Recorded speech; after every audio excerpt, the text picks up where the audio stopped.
Brought to you in part by Alpine Toyota.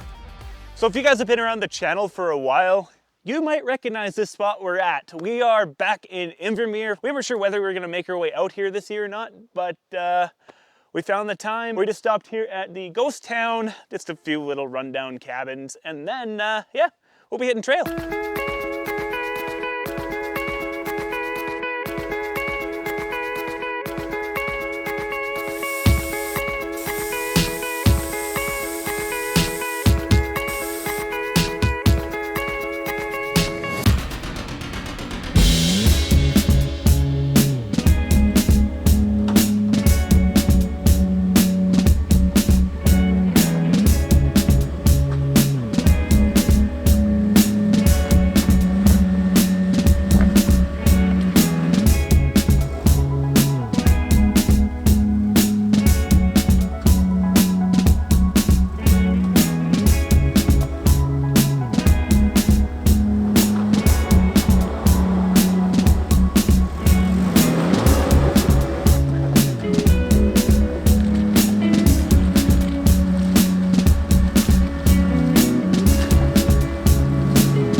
Cold. So this part of the trail is when it starts to get amazing, I guess, for lack of better words. You can start to see the glaciers on the mountains poking through, and you know, it gets crawly, and this water's cold.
All right, so in years past, this section, we had to spend a lot of time shoveling out the bank because there's a slide that comes and wipes out the road every year.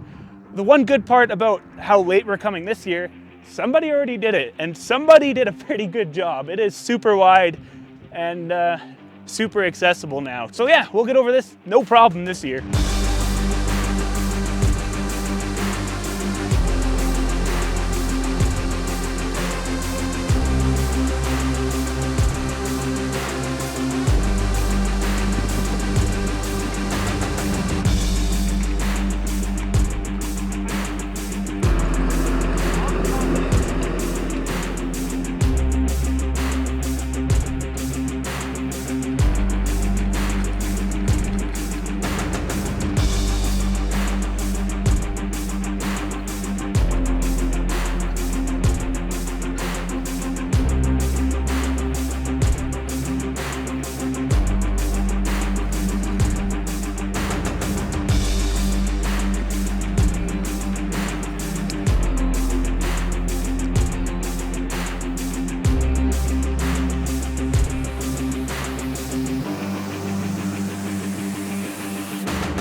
So we made it to our destination, this beautiful lake right here, and Corey just threw on his square tube drive shaft because he found a couple of lines that he kind of wants to check out and not ruin, you know, his stock drive shaft so we can come back home on the highway after.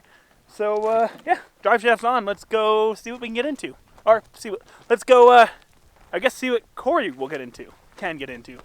Will get into. I don't know. I'm new here.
You're right. As if that boulder's holding you right now.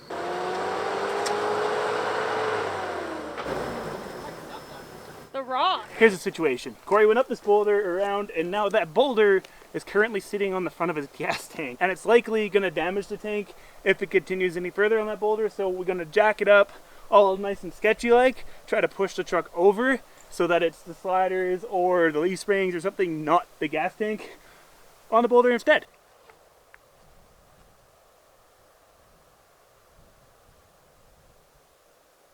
And clearly, this approach did not work. Time to move on to plan B. Bring my truck out, connect to the rear of his truck, and drag it over to the side, and hopefully moving it over enough so that Corey can then drive off said boulder.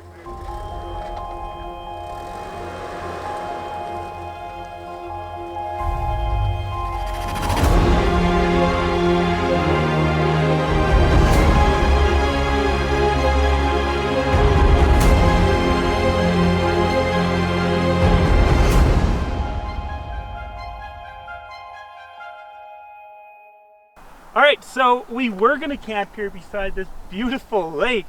We had the rooftop tent set up and everything, good to go.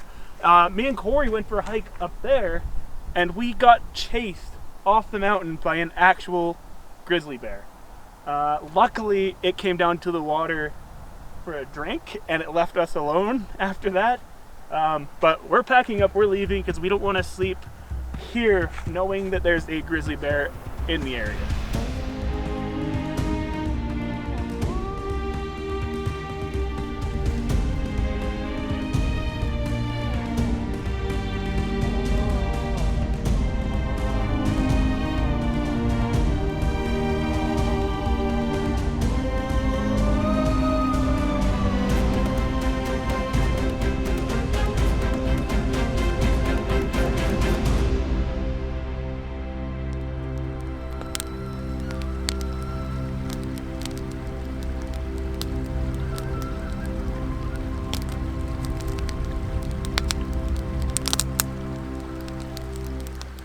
So let me elaborate a little bit on this whole getting chased by a grizzly bear thing. Honestly, at the time of recording the video, I was still very much in a shock state.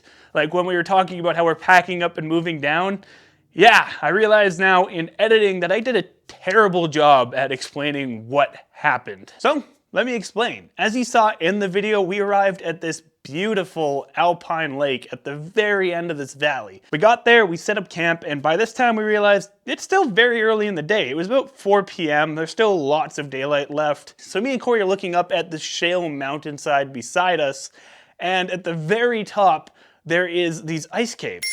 And us being curious decide, you know what? Let's go for a hike. Let's go up there, let's go check it out. Now, there is a road up there with a couple of switchbacks, but you can't drive it. It's been slid multiple times, there's massive boulders in the way, it's just not possible. So hiking was the only option. And that's what we did. We went all the way up there with no problems whatsoever. Corey carried on a little bit further, and yeah, then we turned back. And on our way back down to the trucks, when we were about probably 60% the way there, about 500 meters-ish from the trucks, we noticed up ahead of us was this grizzly bear looking down at us. And I yelled, "Bear," to Corey. Corey looks around, and immediately this grizzly bear starts charging at us. And fight or flight instincts definitely kicked in, and me and Corey abandoned the path we were on and ran straight down the side of this shale mountaintop. Way faster than you probably should be able to run down that, but we did it.